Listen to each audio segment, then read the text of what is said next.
سب پہ نظر اندر کی خبر۔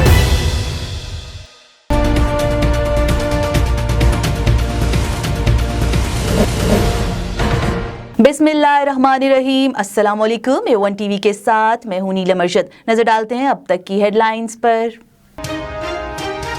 امریکہ میں ایک دن بعد انتخابی دنگل، ملک بھر میں انتخابی انتظامات مکمل۔ صدر ٹرمپ اور ڈیموکریٹ امیدوار جو بائیڈن کی اہم ریاستوں میں بھرپور مہم۔ 3 نومبر کے صدارتی الیکشن میں کانٹے کے مقابلے کا امکان۔ اب تک 9.25 کروڑ امریکی ارلی ووٹنگ میں حصہ لے چکے ہیں۔ امریکہ میں صدارتی الیکشن، امیدواروں کی انتخابی مہم عروج پر پہنچ گئی۔ ڈونلڈ ٹرمپ کا مشیگن، آئیوا اور شمالی کیرولینا میں ریلیوں سے خطاب۔ ٹرمپ نے مد مقابل امیدوار جو بائیڈن کو ناسمجھ قرار دے دیا۔ بولے جو بائیڈن جیت گئے تو امریکہ کے فیصلے چین کرے گا۔ آپ کا صدر وہ ہے جو اپنے ملک کے لیے ڈٹ کر کھڑا ہے۔ آرمی چیف ISI کے چیف کے اوپر اب انہوں نے بندوقیں تانی ہوئی ہیں۔ ISI کے چیف کو اور آرمی چیف کے خلاف بات کر رہے ہیں، اس کا مطلب میں نے بالکل ٹھیک ان کو منتخب کیا۔ یہ میری سلیکشن بالکل ٹھیک تھی، کیونکہ اگر یہ ڈاکو ان کے خلاف بول رہے ہیں اس کا مطلب وہ ٹھیک لوگ ہیں۔ اپوزیشن NRO چاہتی ہے لیکن ڈاکوؤں کو معاف نہیں کروں گا۔ وزیر اعظم عمران خان کا کہنا ہے کہ یہ لوگ آرمی چیف اور ISI چیف کے خلاف بول رہے ہیں۔ اب قوم دیکھے گی کس کی ٹانگیں کانپتی ہیں، کس کے ماتھے پر پسینہ آتا ہے۔ آج پاکستان کے میر جعفر میر صادق اور میر ایاز صادق کو دیکھ رہے ہیں۔ مزید کہا کہ قوم کو سمجھنا چاہیے پاکستان کو مضبوط فوج کی کتنی ضرورت ہے۔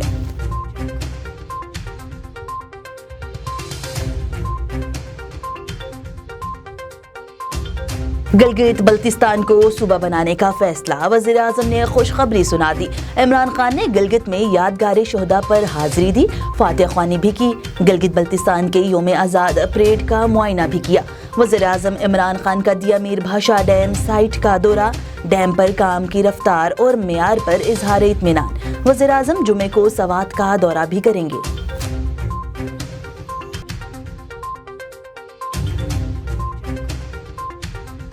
الیکشن کے دوران وفاقی حکومت کو اچانک گلگت یاد آ گیا۔ بلاول بھٹو غزر میں جلسے سے خطاب، کہتے ہیں کہ دو وزیر پھر رہے ہیں۔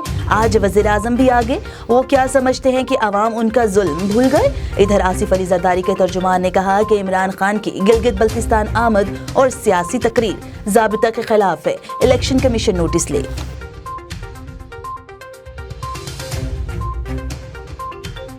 17,000 ارب کا نیا قرضہ چوروں کی جیب میں جا رہا ہے۔ یہاں آسمان سے کوئی نہیں اترا، سب کو جواب دینا پڑے گا۔ مریم نواز کا شیر جوان تحریک کی افتتاحی تقریب سے خطاب، کہتی ہیں کہ غلامی میں کوئی سوال کرے تو کالے پانی کی سزا سنائی جاتی ہے۔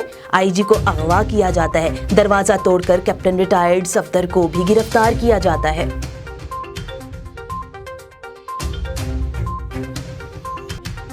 کراچی میں انسداد پولیو مہم کے دوسرے مرحلے کا آغاز آج ہوگا۔ ایمرجنسی آپریشن سینٹر برائے انسداد پولیو سندھ کے مطابق انسداد پولیو مہم کراچی، حیدرآباد اور میرپور خاص میں 8 نومبر تک جاری رہے گی۔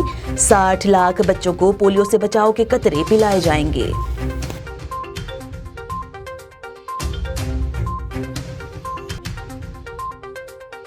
مہر کی ام رباب چانڈیوں قاتلوں کو کیفر کردار تک پہنچانے کے لیے نکل پڑی۔ گڑی خدا بخش آمد پر انتظامیہ نے شہر کو نو گو ایریا بنا دیا۔ بھٹو اور بے نظیر کے مزارات سیل، ام رباب کا مزار کے باہر احتجاج، کہا پوری پیپلز پارٹی 21 سالہ لڑکی سے خوف زدہ ہے۔ 2 MPA ملزموں کے سہولت کار ہیں۔ ملزم مرتضیٰ چانڈیوں اور ذوالفقار چانڈیوں بلوچستان فرار ہو چکے ہیں۔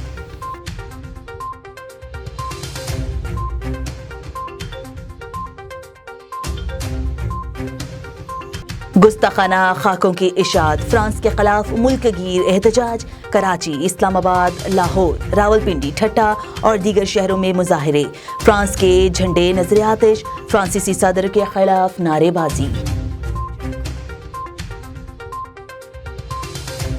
کرونا پابندیاں ختم، پاکستان سے 8 ماہ بعد عمرہ زائرین کی سعودی عرب آمد، اسلام آباد سے ایک پرواز پر 46، لاہور سے 50 زائرین سعودی عرب پہنچے.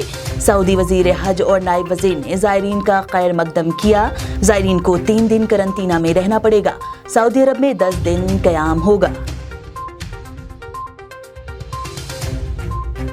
اور پاکستان نے زمبابوے کے خلاف دوسرے ون ڈے کے ساتھ سیریز بھی جیت لی.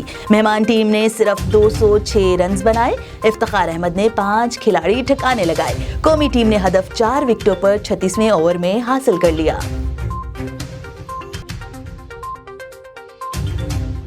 A1 ٹی وی سے فی الوقت کے لیے اتنا ہی. مزید خبروں سے باخبر رہنے کے لیے آپ وزٹ کر سکتے ہیں ہماری ویب سائٹ www.a1tv.pk. اس کے علاوہ آپ ہمیں یوٹیوب، ٹویٹر، فیس بک اور انسٹاگرام پر بھی فالو کر سکتے ہیں. دیکھتے رہیے A1 T V. A1 TV، سب پہ نظر، اندر کی خبر.